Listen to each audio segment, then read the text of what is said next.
stops. Gives you a different sound. Let's do a piccolo. Okay? All different kinds of sounds. String sounds and so forth. If this was a real pipe organ, it would have pipes. So I brought some examples for you. Here's a pipe out of a pipe organ.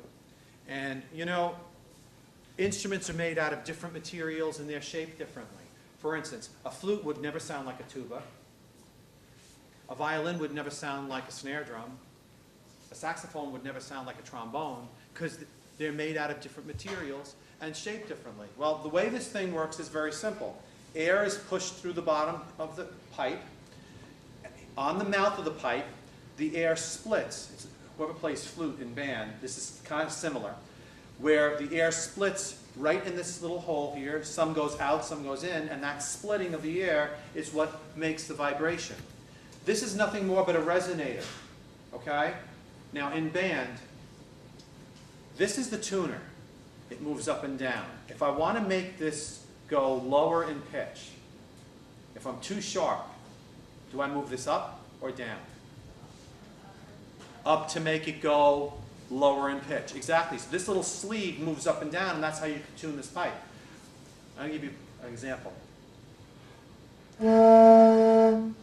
Now that's only one note. So what I want you to understand is when you play the organ, I need a pipe for each and every single note.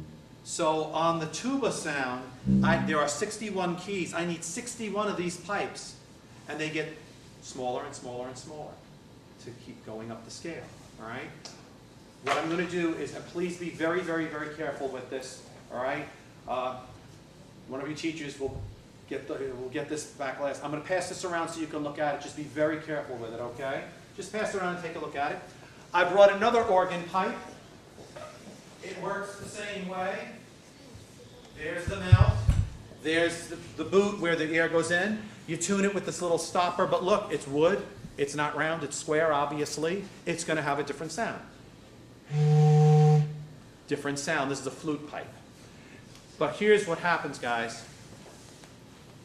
What do you think the main reason is for a tuba being so low in pitch and a flute being so high in pitch? What's the obvious reason?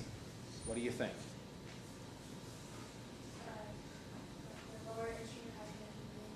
You got it. The lower instrument has a lot more tubing. It's bigger. Well, they have to do the same thing with the pipes. In a pipe organ, the pipes range from, I want you to imagine a pipe as big as a pencil, all the way up to 64 feet tall. All right? I'll give you an example.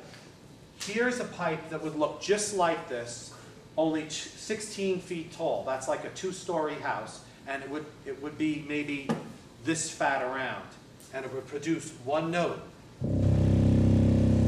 That's one pipe, one note. Okay? So if this was a real pipe organ, we'd need about 3,000 pipes. This room would be filled with pipes. The way these things work, and I don't want to get too technical, but just to give you an idea. Can everybody see that? What happens is this. There's something called a blower, which is a big air turbine, and it's about the size of this whole instrument, all right? And it's a big turbine, almost like a jet engine, that produces the air. It sends it through a pipe into a reservoir. Now, what's the one thing your band director and your choir director keep telling to use more of? Air supply. Air supply, air supply, air supply. So what this thing does, this takes the breath. This is a big wooden box with a wooden lid and an accordion type thing in the middle with springs on it. It pressurizes the air, super pressurizes it, and sends it along a pipe to another big wooden box called a pipe chest. And all the pipes sit on top of it. In here, there's air in there just waiting to get out. And there are little valves underneath all of these pipes. So what happens is the organist selects which stop he wants.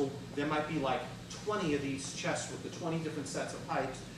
He'll select which sound he wants, and then he'll push the note down. An electrical charge is sent to the brain of the organ. It's called a relay. And then this sends a charge to this thing, and it'll say, all right, I want C to play, so the little valve under that note will open, and the air that's in here would rush into the pipe and the pipe blades. Try and picture pipes from a pencil to 32 feet to 64 feet, and you need 3,000 of them. This organ would, the whole room in here would be filled with pipes. All right, so obviously we couldn't do this years ago because we didn't have the computer thing to do it with. Anybody see Mission Impossible movie?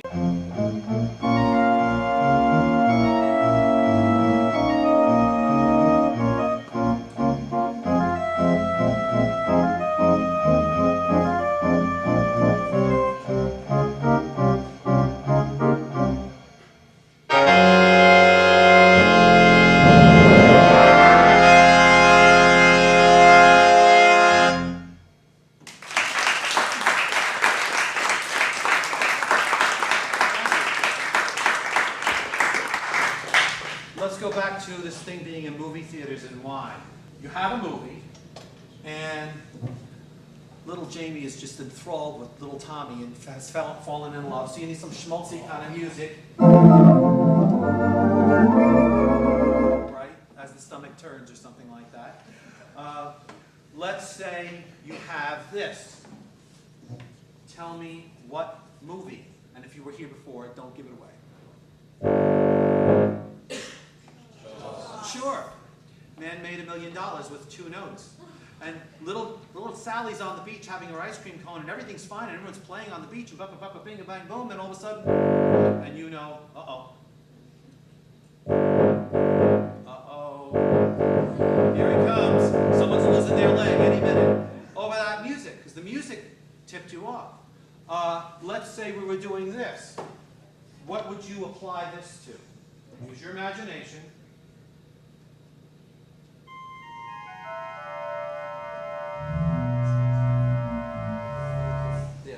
What kind of movie? Twilight Zone. Oh, perfect. Here's Twilight Zone real quick.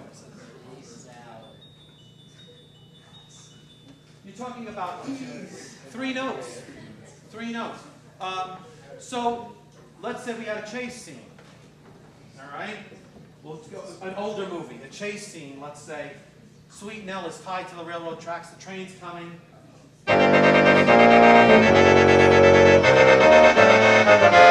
Whatever you want to put to it.